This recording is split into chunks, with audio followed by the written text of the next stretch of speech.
اللہ اللہ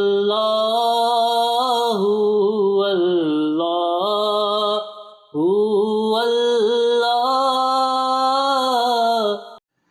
بسم اللہ الرحمن الرحیم۔ سامعین محترم، السلام علیکم ورحمۃ اللہ وبرکاتہ۔ سامعین، اولاد اللہ کی بہت بڑی نعمت ہے اور خاص اللہ تعالیٰ کی عنایتوں میں سے ایک عنایت ہے۔ پیارے نبی صلی اللہ علیہ وسلم کو اللہ تعالیٰ نے بیٹے بھی دیے، بیٹیاں بھی دی، اور پھر بیٹے دے کے واپس لے لیے۔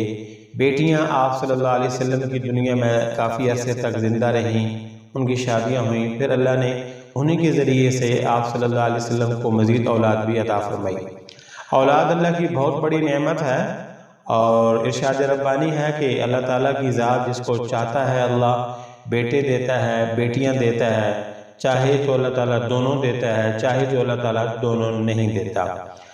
تو بہت سارے لوگ اس حوالے سے پریشان رہتے ہیں کہ ہم نے اپنا علاج معالجہ کیا اور میڈیکلی حوالے سے ہم نے دیکھ بھال کی ہے، ہم بالکل فٹ ہیں، کوئی مسائل نہیں ہیں، لیکن اس کے باوجود بھی اولاد جیسی نعمت سے محروم ہیں۔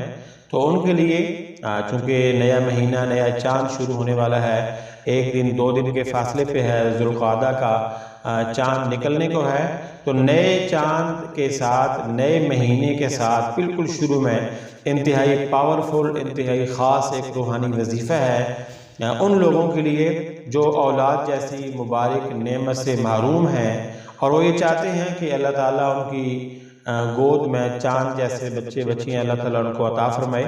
تو سب سے پہلے تو دعا ہے رب کریم کی حضور کہ جو لوگ پریشان ہیں اور جو ان کی پریشانیاں ہیں، اللہ کریم غیب سے ان کی ساری پریشانیاں، دکھ، تکلیفیں، مصیبتیں دور فرمائے اور ان کی تمام جائز حاجات، جائز خیالات اور نیک تمنائیں، التجائیں، دعائیں رب کریم غیب سے پوری فرمائے۔ اب چلتے ہیں اس روحانی وظیفے کی طرف جو اس نئے چاند کے ساتھ شروع میں ہی آپ نے پڑھنا ہوگا، کرنا ہوگا۔ پہلے اس کا طریقہ سمجھ لیجئے اور اس کے بعد وہ تمام لوگ جو اولاد کی نعمت سے محروم ہیں ان کو بتائیے، ان کو بھیجیے۔ ہمارے اس تھوڑی سی کوشش اور کاوش کی وجہ سے اگر کسی کی مرادیں اللہ کریم پوری کرتا ہے اور ان کی حاجتیں پوری ہوتی ہیں تو یقیناً ہماری دنیا اور آخرت میں کامیابی کا یہ بہت بڑا ذریعہ ہے۔ رب کریم کے حضور التجا ہے اللہ تعالیٰ ہماری آپ کی تمام کوششوں، کاوشوں کو اپنی بارگاہ عالی میں مقبول و منظور فرمائے۔ تو سامعین، وظیفہ حصول اولاد کے لیے اگر کسی کی اولاد نہیں ہوتی یا اولاد ہوتی تو ہے لیکن اس کی اولاد زندہ نہیں رہتی، چار الفاظ ہیں، یاد کر لیجئے، میں آپ کے سامنے پڑھتا ہوں۔ سب سے پہلے تو حم الامر، حم الامر، حم الامر وجاء النصر، حم الامر وجاء النصر، حم الامر وجاء النصر، حم الامر وجاء النصر۔ اور یہ چار الفاظ ہیں، یہ آپ نے ابتدائی مہینے میں چاند جب نیا نکل آئے تو نئے چاند کے شروع میں پہلے 9 دن کا یہ وظیفہ ہے۔ ابھی ذوالقعدہ کا چاند نکلے گا تو پہلے 9 دن کا یہ وظیفہ ہے۔ ان 9 دنوں میں آپ نے مغرب کی نماز کے بعد ایک سیب اپنے سامنے رکھ لینا ہے۔ مرد پڑھنا چاہے تو وہ بھی پڑھ سکتا ہے، خاتون پڑھنا چاہے تو وہ بھی پڑھ سکتی ہے، دونوں مل کے عمل کرنا چاہیں تو دونوں مل کے بھی کر سکتے ہیں۔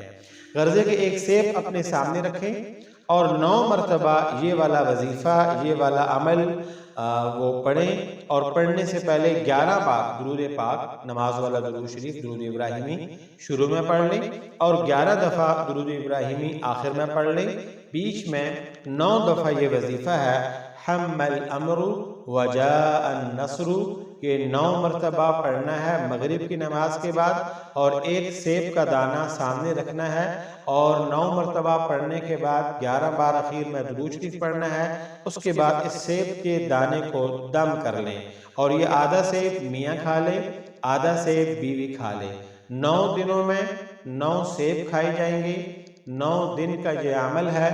اور یہ آپ نے اس سے پہلے جو 9 دن ہے اس میں یہ پڑھنا ہے، اور جب آپ یہ پڑھ رہے ہوں تو اپنے دل میں یہ خیال پورے طریقے سے جما لیا جائے، پورے یقین کے ساتھ پڑھا جائے کہ اللہ اولاد دینے والا ہے، کوئی اللہ کے علاوہ کوئی اولاد دے نہیں سکتا، اور اگر اولاد دیتا ہے زندہ نہیں رہتی تو اللہ کے علاوہ کوئی زندگی نہیں دے سکتا، پیدا بھی اللہ نے کرنا ہے اور زندگی بھی اللہ نے دینی ہے۔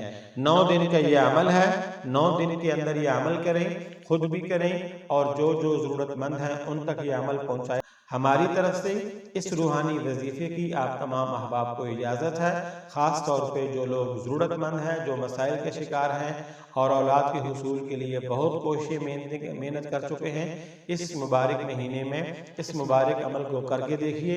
رب کریم کے حضور یہ التجا ہے، اللہ تعالی ہماری آپ کی تمام نیک تمنائیں دعائیں اپنی بارگاہ میں مقبول و منظور فرمائے۔ السلام علیکم ورحمۃ اللہ وبرکاتہ۔ اللہ